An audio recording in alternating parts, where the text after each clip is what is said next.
예수님이 사역을 하려고 하는데 2절에 보면 사람들이 뭘 하려고 그래요?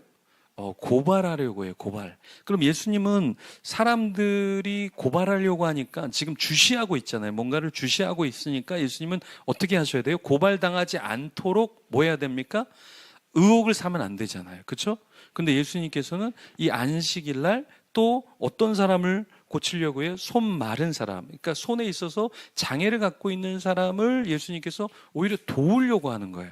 여러분, 성경적인 건 뭐냐면 오히려 누군가를 죽이려 할 때 같이 죽이는 게 아니라 그 죽이려고 하는 사람을 살려줘야 되지. 근데 여러분 잘 보십시오. 살려주기 위해서는 내가 죽어야 돼. 내가 고발을 당해야 돼.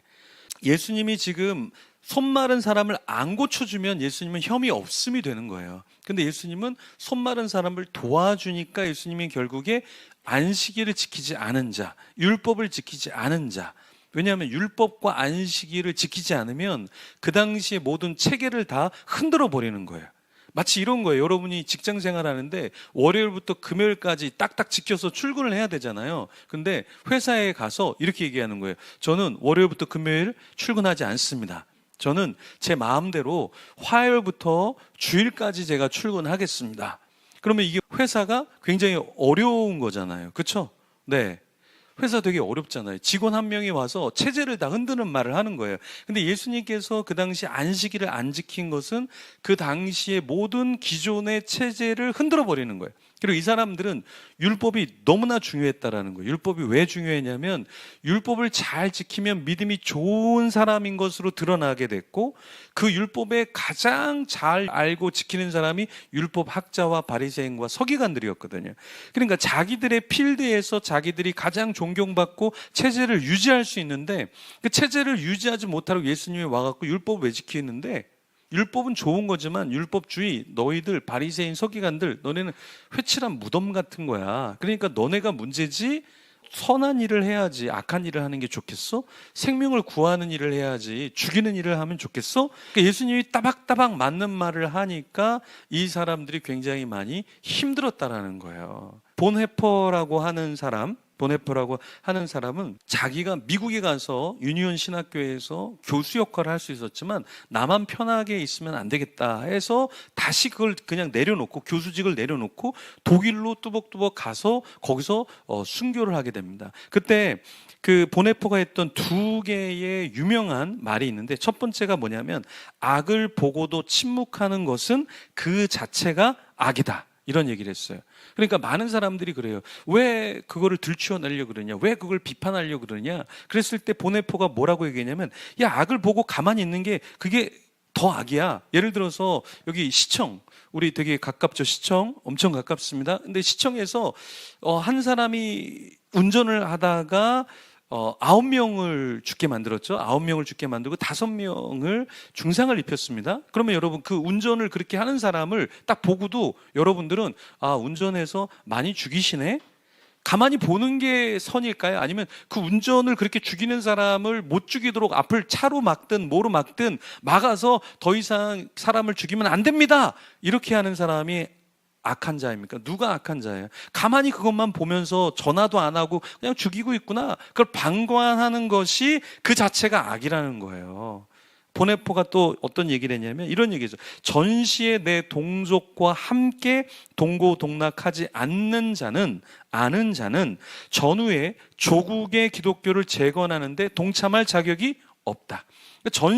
지금 전시에 동고동락을 해야죠. 그래서 보네포가 자기는 괜찮지만 자기의 교수직을 내려놓고 다시 독일로 가서 이 독립운동, 히틀러를 저지시키는 운동을 하게 된다라는 거예요. 그리고 결국에는 죽게 되죠. 그래서 왜 보네포가 위대한 사람이 되었느냐? 자기의 유익을 내려놓고 자기의 생명을 내려놨기 때문에 그런 거예요. 그래서 우리 어떤 하나님의 일을 할 때는 때로는 가족을 좀 내려놔야 돼. 때로는 내 직업을 내려놔야 되고, 내가 잘할 수 있는 일을 내려놔야 되고, 학업을 내려놔야 할 필요가 있다라는 거예요. 왜요? 다 타이밍이 있거든요.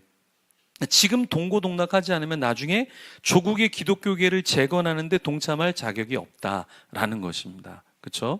그래서 우리도 하나님 앞에서 내가 고소고발 당할 거니까 내가 그만둬야지. 내가 세이프 존, 안전 존에만 있는 것이 신앙의 삶은 아니에요. 때로는 욕을 먹더라도, 때로는 고난을 당하더라도 그 일을 해야 한다라는 거예요. 제가 이번 주에 이제 집회 전에 교회 이야기도 할 겸 뭐 이렇게 같이 식사하자 해서 서초동에 있는 연어로만이라는 곳에 가서 식사를 했어요. 근데 그 연어로만이 서초동의 맛집인데 20대 청년이 거기를 창업을 한 거래요. 근데 전국에서 연어로만 지점에서 1, 2위 매출을 보고 있대요. 20대. 근데 이 친구가 그거를 운영하는데 술을 팔지 않는데요.